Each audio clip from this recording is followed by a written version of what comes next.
अपनी बात प्रारंभ करने से पहले मैं आप सबसे एक प्रार्थना करना चाहता हूं। आप जहां हैं वहीं अपने स्थान पर बैठे रह करके ही, खड़े होने की जरूरत नहीं है, बैठकर ही 22 तारीख को जिन परिवारजनों को हमने खोया है,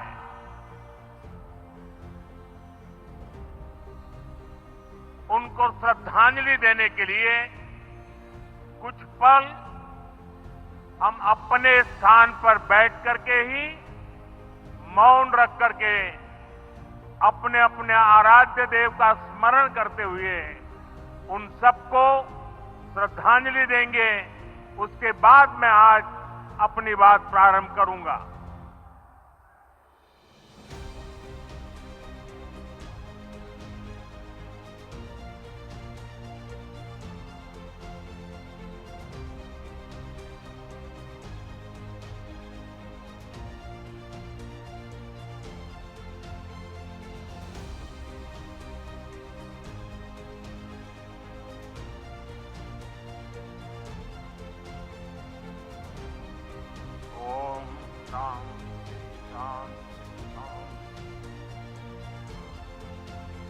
बिहार के राज्यपाल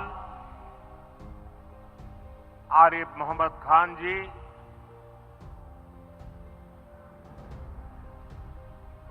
यहां के लोकप्रिय मुख्यमंत्री मेरे मित्र श्रीमान नीतीश कुमार जी,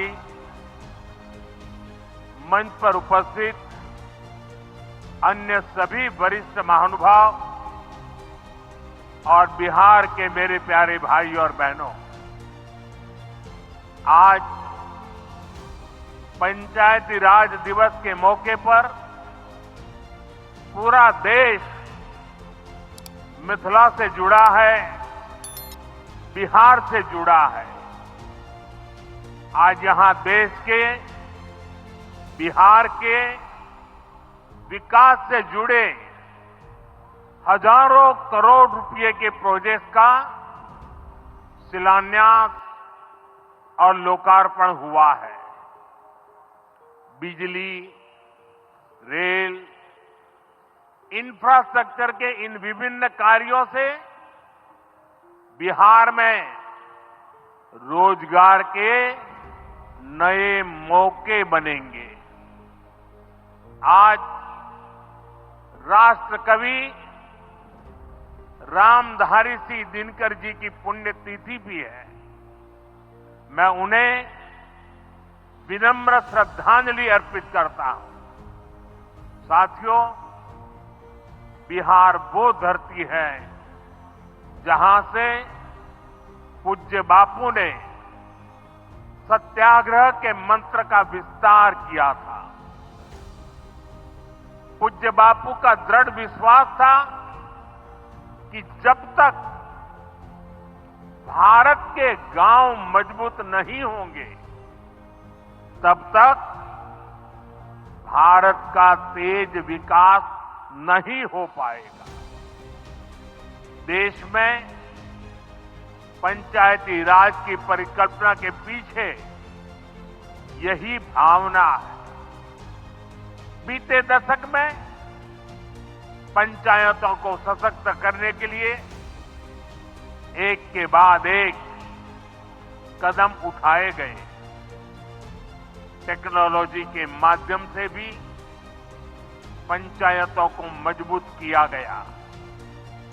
बीते दशक में 2 लाख से ज्यादा ग्राम पंचायतों को इंटरनेट से जोड़ा गया है।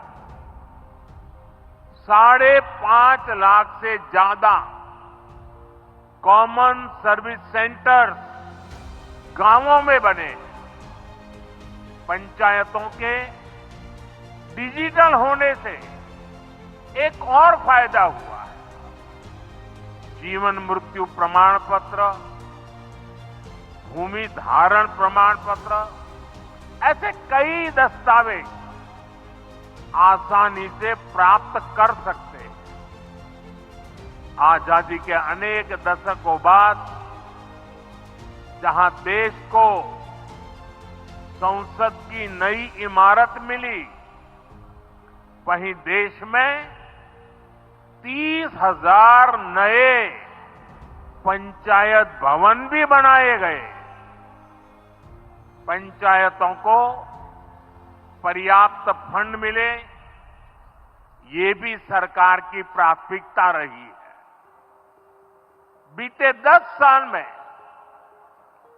2 लाख करोड़ रुपए से ज्यादा का फंड पंचायतों को मिला है।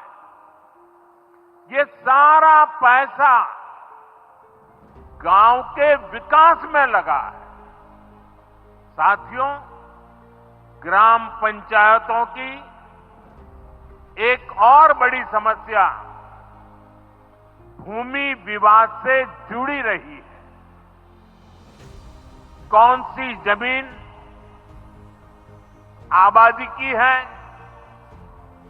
कौन सी खेती की है, पंचायत की जमीन कौन सी है, सरकारी जमीन कौन सी है, और इन सारे विषयों पर अक्सर विवाद रहता था।